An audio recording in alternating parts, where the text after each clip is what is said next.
പേരയം ഗ്രാമപഞ്ചായത്ത് സ്റ്റേഡിയത്തിന്റെ ശിലാസ്ഥാപനം 27-ന് ഉച്ചയ്ക്ക് 2-ന് പ്രതിപക്ഷ നേതാവ് വി.ഡി. സതീശൻ നിർവഹിക്കും. പി.സി. വിഷ്ണുനാഥ് എം.എൽ.എ. അധ്യക്ഷത വഹിക്കും. എം.എൽ.എയുടെ പ്രാദേശിക വികസന ഫണ്ടിൽ നിന്നും 99 ലക്ഷം രൂപ വിനിയോഗിച്ചാണ് സ്റ്റേഡിയം നിർമ്മിക്കുന്നതെന്ന് ഗ്രാമപഞ്ചായത്ത് പ്രസിഡന്റ് അഡ്വക്കേറ്റ് അനീഷ് പടപ്പക്കര അറിയിച്ചു. പേരയം പഞ്ചായത്തിന്റെ പുതുതായി നിർമ്മിക്കുന്ന സ്റ്റേഡിയത്തിന്റെ ശിലാസ്ഥാപനം 27-ാം തീയതി തിങ്കളാഴ്ച ഉച്ചയ്ക്ക് 2 മണിക്ക് പേരയം ജംഗ്ഷനിൽ ചേരുന്ന പൊതുയോഗത്തിൽ വെച്ച് കേരളത്തിൻ്റെ ബഹുമാന്യായ പ്രതിപക്ഷ നേതാവ് ശ്രീ വി.ഡി. സതീശൻ ശിലാസ്ഥാപന കർമ്മം നിർവഹിക്കുകയാണ്. നമ്മുടെ എം.എൽ.എ. ശ്രീ പി.സി. വിഷ്ണുനാഥ് ചടങ്ങിൽ അധ്യക്ഷത വഹിക്കും. എം.എൽ.എ. ഫണ്ടിൽ നിന്നുള്ള 99 ലക്ഷം രൂപ ചെലവഴിച്ചാണ് ഈ സ്റ്റേഡിയം നിർമ്മിക്കുന്നത്. ജെൻസ് ഫൗണ്ടേഷൻ പഞ്ചായത്തിന് സൗജന്യമായി വിട്ടു നൽകിയ 1 ഏക്കർ ഭൂമിയിലാണ് ഈ സ്റ്റേഡിയം നിർമ്മിക്കുന്നത്.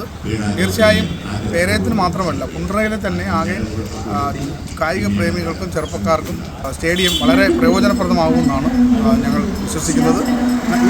നമ്മുടെ നാട്ടിൻ്റെ കായിക സംസ്കാരത്തിന് ഒരു വലിയ സംഭാവന നൽകാൻ ഈ പേരയം സ്റ്റേഡിയത്തിന് കഴിയുമെന്ന് തന്നെയാണ്.